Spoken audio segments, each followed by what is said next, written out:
Hello everyone, क्या हाल चाल आप लोग के? सब बढ़िया। तो चलिए ना, हम लोग जो अपना जर्नी है में फाउंडेशन लॉ को आगे बढ़ाते हैं। अगर आप लोग मेरे चैनल को गो थ्रू करोगे तो मैं ऑलरेडी आप लोग के लिए जो आपका पहला पार्ट है इंट्रोडक्शन, ये मैंने करा दिया है का वीडियो आप लोग को मैं चैनल। दूसरा जो सेल ऑफ गुड्स एक्ट है ये भी मैंने करवा दिया है। तीसरा निगोशिएबल ये भी मैंने करवा दिया है। एंड एट लास्ट जो आपका बीसी का पोर्शन है भी मैंने करवा दिया है। तो आप लोगों को करना ये चाहिए कि तो आप लोगों का देखो ना, जो आपका पूरा 100 मार्क का पेपर है इसमें से आपका इंट्रोडक्शन 10 मार्क का हो चुका, सोगा आपका हो चुका, निगोशियबल हो चुका और आपका बीसी भी हो चुका। ये आपका मेजोरिटी पोर्शन 70 मार्क्स का तो मैंने करा दिया। तो इसको आप लोग वहां से अच्छे से एक बार देख लेना, कर लेना। आज की वीडियो हम लोग अपना इंडियन कॉन्ट्रैक्ट एक्ट को लेकर स्टार्ट करने वाले हैं, बात करने वाले हैं। एज यू नो एवरीवन कि मैंने ये चैप्टर ऑलरेडी आप लोगों को पढ़ा दिया है, बट मैं ये चाहता हूं कि आप लोगों को मैं आपके इंस्टीट्यूट के मैथ से भी सारी चीज़ों को अलग से एक बार मार्क करवा दूं, या अगर कोई ऐसे वर्ड सेंटेंस जो आपको इस मैथ में समझ में नहीं आ रहा है तो उसका भी कवर आपका हो जाए। तो इसी मोटिव के साथ हम लोग इस चीज़ को आगे बढ़ाते हैं और देखते हैं। तो सुना, आप अगर देखो तो ऑलरेडी आप देख के समझ पा रहे होंगे, ये जो आपका चैप्टर है इंडियन कॉन्ट्रैक्ट एक्ट 1972, ये आपका पूरा पूरा 30 मार्क्स के वेटेज रखता है भाई साहब। तो इस 30 मार्क में मैं बोलूंगा भाई 30 का 30 आप लोग आराम से स्कोर कर सकते हो, अगर ध्यान से आप लोगों ने ये मेरे पूरे आने वाले अप्रोक्सीमेट 7-8 क्लास में कराऊंगा इसमें, अगर आपने कर लिया तो पूरा काम हो जाएगा।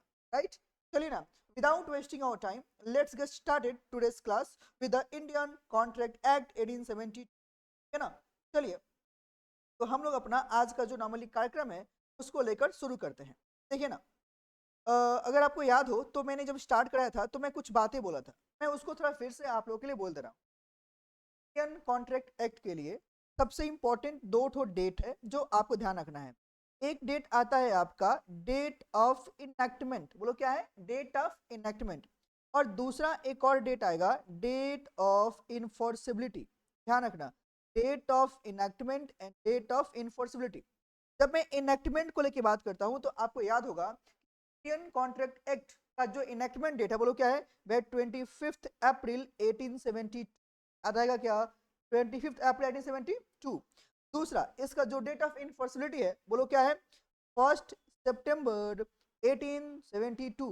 ये दोनों डेट मैं आप लोग को बोलूंगा, इसको ध्यान से याद रखना, ये भी आपके पास एमसीक्यू जा सकता है।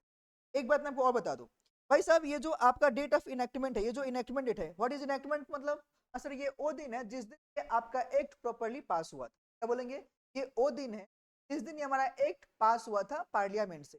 तो उस टाइम पे तो पार्लियामेंट नहीं था, तो इंडियन कॉन्ट्रैक्ट एक्ट 1872 में जब बना था तो वहां पे क्या था, आंसर है इंपीरियल लेजिस्लेटिव काउंसिल, आईएलसी में ये आपका एक्ट पास हुआ था, इनेक्ट हुआ था। लेकिन ये जो डेट अगर बात करें इन्फॉर्सिबिलिटी, तो ये डेट है जिस दिन से ये आपका एक्ट प्रॉपर्ली एप्लीकेबल हो गया। मतलब क्या, पूरा देश में इन्फोर्सिबल है ना, स्टार्ट हो गया, सब लोग को फॉलो करना पड़ा था। कब से, 1 सितंबर 1872 से। डन, जो डेट है जो मैंने बात कर लिया। अगर तुम थोड़ा सा देखो तो अगर आपको याद हो तो सुनना, इसमें जो आपका इंस्टीट्यूट है ना, इसको मल्टीपल पार्ट्स में जो पहला पार्ट है बोलो क्या बोला, essential element of a valid contract.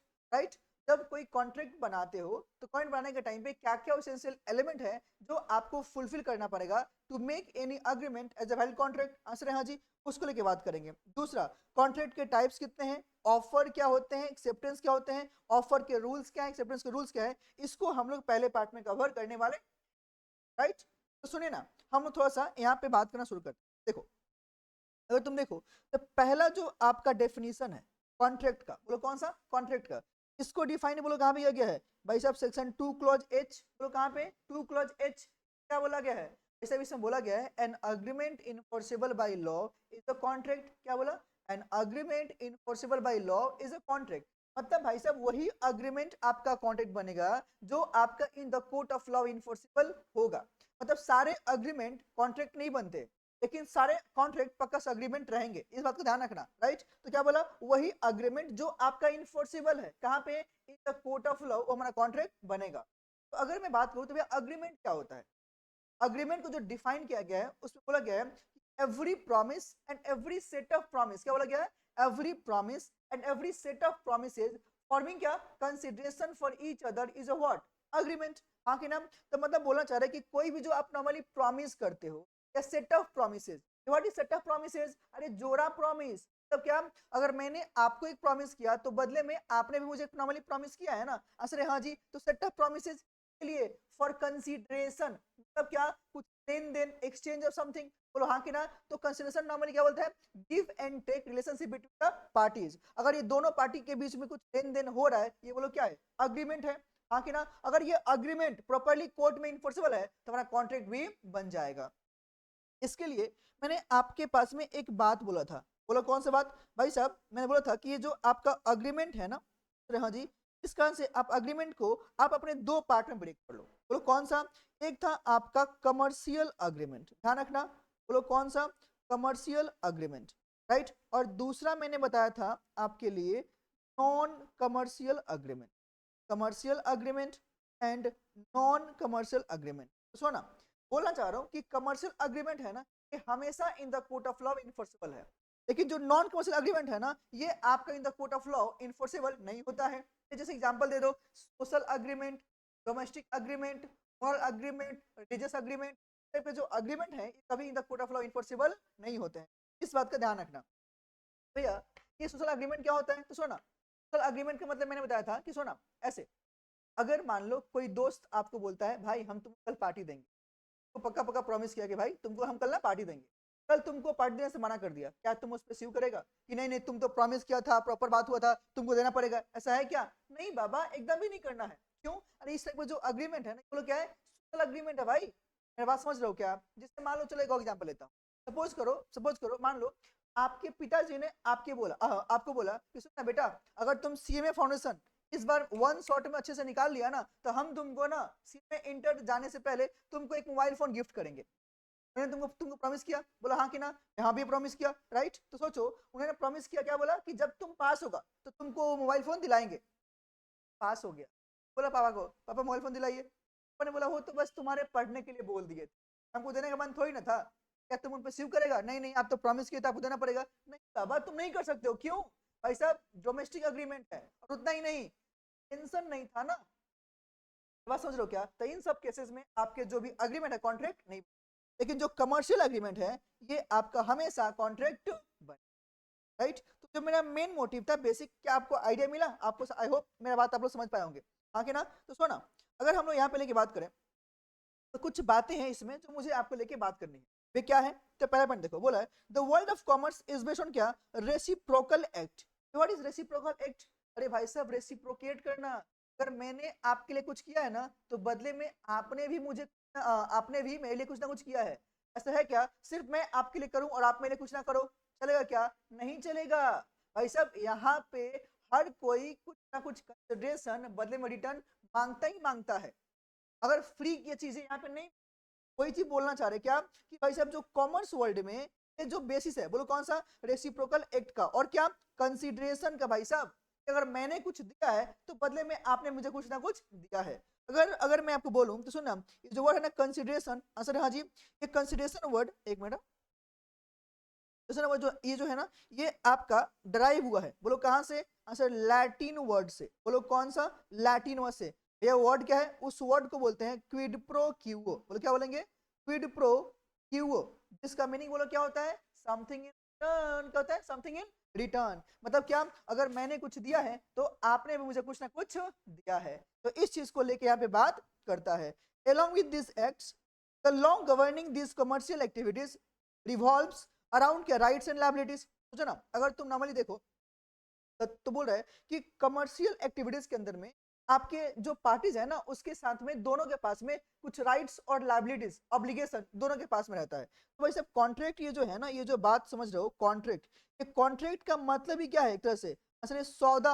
अरे बोलो क्या है? सौदा। तो सौदा मतलब क्या कि भाई सब जो दो पार्टी यहाँ पे इन्वॉल्व होगा ना, उन दोनों पार्टी के पास में किसी के पास में कुछ राइट्स होगा, तो किसी के पास में कुछ ऑब्लिगेशन होगा जो उसको फुलफिल करना पड़ेगा।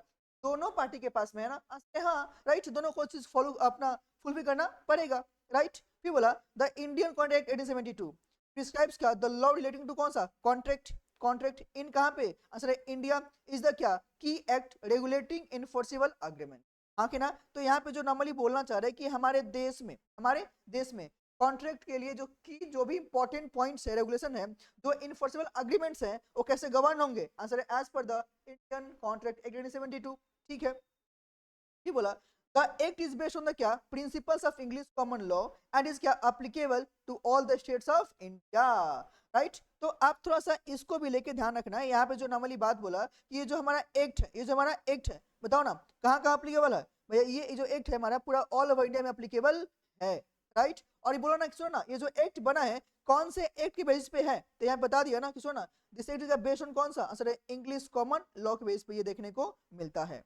राइट, तो ये चीजें भी आपको यहाँ देखने को बता रहा है और यहाँ पे दिख रहा है।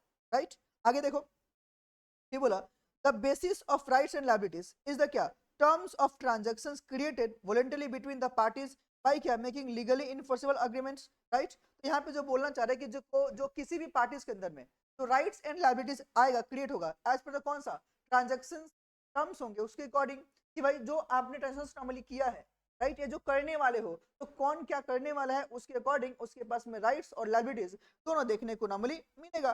फिर बोला before enactment of India constitution act 1972 the courts in India used to apply English common laws as suited to Indian condition customs and usages. आपके सामने है तो ना 25 अप्रैल 1872।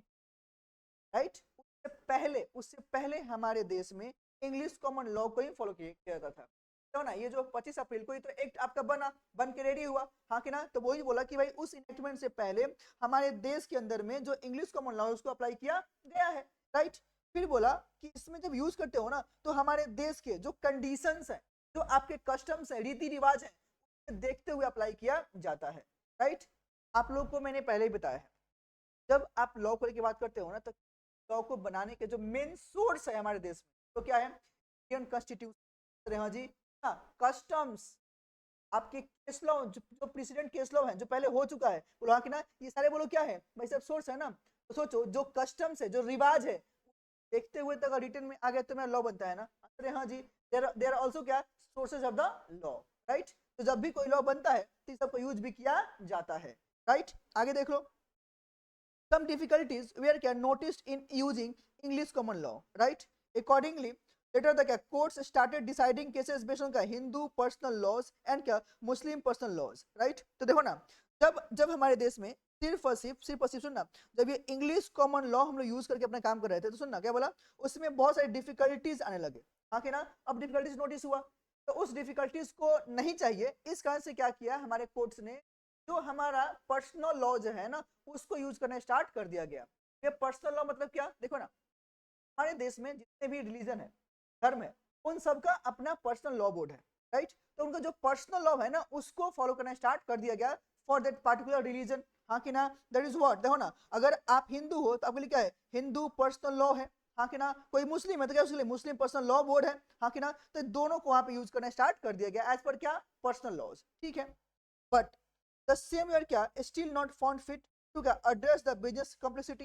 बोलो हाँ कि ना? फिर क्या वाला कि सुन ना, इतना करने के बाद भी क्या हुआ ना कि ये जो प्रॉब्लम्स है ना ये आपका प्रॉपर फिट नहीं बैठा, मतलब प्रॉब्लम का रिजोल्यूशन नहीं मिला, प्रॉब्लम फिर भी रहा। तो सोच के देखना, आपने बोल दिया कि अगर तुम हिंदू है तो तुम्हारे लिए हिंदू पर्सनल लॉ लॉ जो लॉ है उसको फॉलो करेंगे, तुम मुस्लिम है तुम्हारे लिए मुस्लिम पर्सनल लॉ फॉलो करेंगे। सोचना, अगर जो दो पार्टी कॉन्टेक्ट करते हैं, हाँ कि ना? अगर अगर आपका एक पार्टी हिंदू पार्टी मुस्लिम है, अब कौन सा अब तुम यहाँ पे कौन सा फॉलो करोगे? मतलब प्रॉब्लम तो आ ही सकता है ना, हाँ कि ना? तो फिर हमें क्या हुआ, तो फिर बोला नहीं यार अब न्यू एक्ट चाहिए। अब न्यू एक्ट जो चाहिए वही तो आपका बना, बोलो कौन सा? द इंडियन कॉन्ट्रैक्ट एक्ट 1972 इसको बनाया गया, हाँ कि ना? दिस एक्ट इज क्या बेस्ड ऑन द क्या English common law which is क्या to a large extent made of क्या द जुडिशियल प्रेसिडेंट, हाँ कि ना? सुनना, जुडिशियल प्रेसिडेंट मतलब क्या, जो पहले के ऑलरेडी जो केस लॉ हो चुके थे उन सबको यहाँ पे फॉलो किया गया और उसी के बेस बनाया भी गया। सिंपल सी बात है। आगे देखो, the law relating to a contract is क्या contained in the Indian contract 1972। The act is क्या originally enacted is divided in क्या 4 पार्ट्स। बोलो कौन कौन सा? तो सुनना, पहला बोला द लॉ रिलेटिंग टू कौन सा? General principles. क्या है बताओ ना? जनरल प्रिंसिपल्स जो आपका पहले यहाँ पे बता दिया, आंसर है हाँ जी। कहाँ से? सेक्शन 1 से 75 तक। राइट, अगर तुम देखते हो तो हमारे इंडियन कॉन्ट्रैक्ट एक्ट में जो पहले के पार्ट दिए गए थे, बोलो क्या है? जनरल प्रिंसिपल्स, हाँ कि ना? उसमें जो बताया, बोलो कहाँ से? सेक्शन 1 से 75। सब बोलो कौन सा होगा आ गया, कहां से कहां तक 76 से 123, जो कि अभी रिपील्ड करके सुनना, जो पहले ये आपका इंडियन कॉन्ट्रैक्ट एक्ट में था, अब उसको अलग कर दिया गया रिपेल करके, और क्या बनाया गया, सेल ऑफ गुड्स एक्ट 1930। हाँ कि ना, राइट, सेम चीज सुनना, स्पेशल कॉन्ट्रैक्ट ये अभी भी आपका इसी में है, कहां से कहां तक 124 से 238, right. And the last point वो है, बोलो कौन सा है, पार्टनरशिप एक्ट के लिए, कौन सा, जो कि ये भी आज में रिपील्ड हो चुका है, और क्या बन चुका है, पार्टनरशिप एक्ट 1930, राइट। यानी अगर तुम थोड़ा समझो मेरी बात को, कहने से ये जो हमारा आईसीए है, इससे इससे इस नॉर्मली हमारे पास में दो एक्ट और निकला है, कितना है, दो एक्ट मेरे पास और निकला है, बोलो ना कौन कौन सा भाई साहब, सेल ऑफ गुड्स एक्ट, देखो ना कौन सा भैया, सेल ऑफ गुड्स एक्ट, और दूसरा पार्टनरशिप, ये दोनों हमारे इसी से निकला हुआ है, राइट। तो पहले ही दोनों एक्ट आपका इसी का पार्ट था, but due to extension and all सबको रिपील करके अलग अलग कर दिया गया है, राइट। तो अभी जब देखें कॉन्ट्रैक्ट में, तो हमारे पास में दो पार्ट पढ़ना है, बोलो कौन सा, एक है जनरल कॉन्ट्रैक्ट जो हम लोग लेके बात करेंगे, अच्छा जी, और दूसरा बोलो कौन सा, स्पेशल कॉन्ट्रैक्ट। ये दो ठो है पार्ट जो हम लोग कॉन्ट्रैक्ट में देखना पड़ेगा, क्या आप लोग मेरी बात समझ पा रहे हो, और बाकी जो दो है इसको अलग अलग कर दिया गया है। पार्टनरशिप एक्ट तो आपको सिलेबस में ही नहीं, जब आप इंटर में आओगे तो वहां पे देखने को भी तुमको जाना, क्या, चलिए अब थोड़ा सा आगे देखिए, डेफिनेशन ऑफ अ कॉन्ट्रैक्ट, ये मैंने आपको पहले ही बता दिया, देखो ना कॉन्ट्रैक्ट का जो डेफिनेशन है मैंने पहले ही बोला ना, बोलो क्या भाई साहब, an agreement enforceable by law is a contract. अरे हाँ कि ना, ऐसा कोई भी आपका जो नॉर्मली अग्रीमेंट है जो आपका in the court of law जो इनफोर्सिबल है, वो बोलो क्या बोलेगा, कॉन्ट्रैक्ट बनेगा, क्या लिखा है, 2 क्लॉज एच में बोला है ना, एन अग्रीमेंट बिटवीन 2 और more parties enforceable by law is a what, contract. मतलब क्या, ये जो आपका कॉन्ट्रैक्ट है क्या बोला, बिटवीन 2 और मोर पार्टीज, हाँ 2 और मोर पार्टीज की जब नॉर्मली की बात करता है, तो कॉन्ट्रैक्ट करने के लिए एटलीस्ट 2% तो चाहिए, पर भी हो सकता है। ये जो दो पार्टीज है कौन कौन होगा, तो सुनना, एक पार्टी जो अपना प्रॉमिस कर रहा है कि मैं ये करके दूंगा, उसको बोलेंगे प्रोमिजर, कौन है, प्रोमिजर। और जिसको प्रॉमिस कर रहा है वो बोलो कौन है, प्रोमिजी। समझेगा मेरे बात, अगर मैं प्रॉमिस कर रहा हूं कि मैं आपके लिए ये काम करके दूंगा, तो मैं कौन हूं, प्रोमिजर, और जिसके लिए मैं कर रहा हूं बोलो कौन है, प्रोमिजी। जाने क्या, तो दो पार्टी यहाँ पर आएंगे, अगर ये आपका अग्रीमेंट इनफोर्सेबल बाय लॉ है तो क्या बनेगा, कॉन्ट्रैक्ट बन जाएगा, का सेक्शन याद रखना, क्लॉज एच। आगे देखो, ये बोला an agreement and its enforceability are क्या, two essential components of a contract. हमको दिख रहा है कि पहला तो अग्रीमेंट चाहिए और दूसरा इनफोर्सिबिलिटी चाहिए, आखिर ना दोनों ये साथ में आएगा तब तो आपका बनेगा ना कॉन्ट्रैक्ट, नहीं तो कॉन्ट्रैक्ट नहीं बनेगा। If either of this two is missing there is no contract. Agreement has का डिफाइंड इन कौन सा, 2 क्लॉज ई, ये भी ध्यान रखना, 2 क्लॉज ई, इसको भी ध्यान करके रखना पड़ेगा। इसमें क्या बोला है, सबसे पहले मैंने बोला भी एवरी प्रॉमिस, क्या बोला, every promise and every set of promises forming क्या, consideration for each other is a what, agreement. तब क्या, वो प्रॉमिस जो मैंने वो किया, हाँ कि ना, ये सेट ऑफ प्रोमिसेस, मैंने आपको एक प्रॉमिस किया और एक प्रॉमिस आपने भी मुझे किया, किसके लिए, फॉर सम कंसीडरेशन, बोलो हाँ कि ना, तो क्या ये अग्रीमेंट बन जाएगा। तो यहाँ पे ये भी यहाँ पे लिख के दिया गया है, तो एक बार इसको देखो क्या बोला, every promise and every set of promises forming क्या, consideration for each other. Consideration क्या है, ऑलरेडी मैंने आपको बता दिया। एक बात और, ये प्रॉमिस कैसे बनेगा, प्रॉमिस बने कैसे, तो सुनना, मैंने आपको एक ऑफर दिया, मतलब क्या, मैंने आपको एक प्रपोजल दिया कि क्या तुम ये काम करोगे, मैंने बोला will you purchase my pen for ₹10,000, आपको प्रपोजल दिया और आपने हाँ कर दिया, आपने हाँ कर दिया, तो जो प्रपोजल मेरा एक्सेप्ट हो गया ना, क्या बन गया, प्रॉमिस बन गया, हाँ कि ना। तो कहने से proposal when accepted becomes a promise, तो प्रपोजल जो आपने ऑफर दिया है वो एक्सेप्ट होगा तब वो प्रॉमिस बनेगा, राइट। अब देखो ना, उसी के लिए यहाँ पे अलग से डिफाइन किया गया, बोलो कहाँ पे, 2 क्लॉज बी में, कहाँ पे 2 क्लॉज बी में आपको इसको डिफाइन किया गया है। वे क्या बोला गया है, बोला गया है when the person to whom the proposal is made, सुनना, जिसके लिए प्रपोजल बना है, सोचना जिसके लिए बना है, मतलब to whom the offer is made, a proposal is made, to whom मतलब कौन, ऑफरी, कौन है, ऑफरी, या सुनना प्रपोजी या प्रॉमिजी, बोलो हाँ कि नाम। सुनना, जो मैंने ऑफर किया तो मैं कौन हूं, ऑफरर या प्रोमिजर, और जिसके लिए मैंने ऑफर दिया, जिसको मैंने ऑफर दिया तो बोलो कौन है, ऑफरी या प्रोपोजी या प्रोमिजी। असरे हाँ जी, सिग्निफाइज इज असेंट, तो जो आपका प्रोमिजी है, प्रोपोजी है, अगर उसने अपना असेंट सिग्निफाई कर दिया, दे दिया, कहां पे, ऑन दैट पार्टिकुलर प्रपोजल, और वो एक्सेप्ट कर लिया तो क्या बनेगा, प्रॉमिस बन जाएगा, हाँ कि ना। तो proposal becomes a promise, not a contract, becomes a promise, becomes a promise. यहाँ पे रॉन्ग दिया है तो ध्यान रखना, proposal when accepted becomes a promise. ध्यान है क्या, ये सिंपल सी बात किया। ये बोला द एसेंस ऑफ अग्रीमेंट और क्या in turn contract is the meeting of minds of the कौन सा पार्टीज। मतलब क्या, अगर हम चाहते हैं कि मेरा जो कॉन्ट्रैक्ट प्रॉपर्ली बने तो मीटिंग ऑफ माइंड्स भी होना चाहिए। मतलब क्या, जो चीज प्रपोजल सोच, जो चीज आपका प्रपोजल सोच रहा है ना, प्रपोजल सोच रहा है ना, वही चीज प्रॉमिजी भी सोच, तो क्या दोनों का थिंकिंग मैच होना चाहिए। ये नहीं कि हम कुछ और सोच रहे हैं और आप तुम कुछ और सोच रहे हो, चलेगा क्या, नहीं।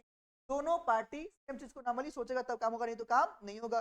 फिर बोला the parties to an agreement must क्या have agreed upon the subject in the same sense in the कौन सा सेम टाइम। पता है, आप एक काम करना, यहाँ पे लिखना एक बार, मीटिंग ऑफ माइंड्स को लेके थोड़ा सा लिखना।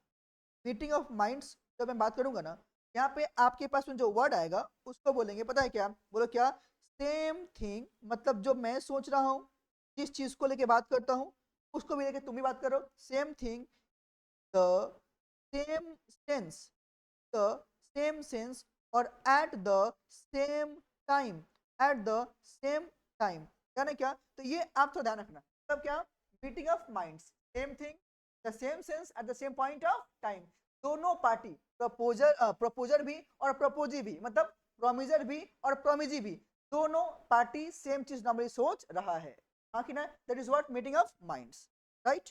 अब आगे देखो कुछ एग्जांपल दिया गया है, देखो ना, बहुत अच्छा आपके एग्जांपल दिया है। बोल रहा है कि देखो ना, ए के पास में दो मोटर कार है, एक है मारुति अल्टो और एक है मारुति 800, हाँ कि ना। He intends to sell Maruti 800 to B, right. But B क्या थॉट ही सेलिंग क्या Maruti Alto, agrees to his proposal. तुम सोचो, जो बेचने वाला है वो कुछ और सोच रहा है, खरीदने वाला कुछ और सोच रहा है, तो दोनों का मीटिंग का माइंड है क्या, नहीं है। बोलो हाँ कि ना। तो क्या ये प्रॉपर अग्रीमेंट बनेगा, वे अग्रीमेंट भी नहीं बनेगा। क्या ये कॉन्ट्रैक्ट बनेगा, वे कॉन्ट्रैक्ट भी नहीं बनेगा। बोलो हाँ कि ना, क्यों, जब हमारा मीटिंग ऑफ माइंड्स ही नहीं है, ये अग्रीमेंट जो है इन्फोर्सेबल होगा ही नहीं, तो कॉन्ट्रैक्ट भी नहीं बनेगा। वही चीज आपके पास यहाँ पे लिख के दिया गया है, क्यों, बिकॉज यहाँ पे कॉन्सेस एडिडम नहीं है। कॉन्सेस एडिडम मतलब क्या, अरे वही मीटिंग ऑफ माइंड्स, हाँ कि ना। कॉन्सेसिडम जो है बोलो क्या है, लैटिन वर्ड है जिसका मीनिंग बोलो क्या है, meeting of minds. That is what, same thing, the same sense at the same point of time. ये बुद्धि में जा रही है आप लोग को, हाँ कि ना, हाँ कि ना। फटाफट आप लोग कमेंट भी करना और मुझे बताना भी यहाँ तक।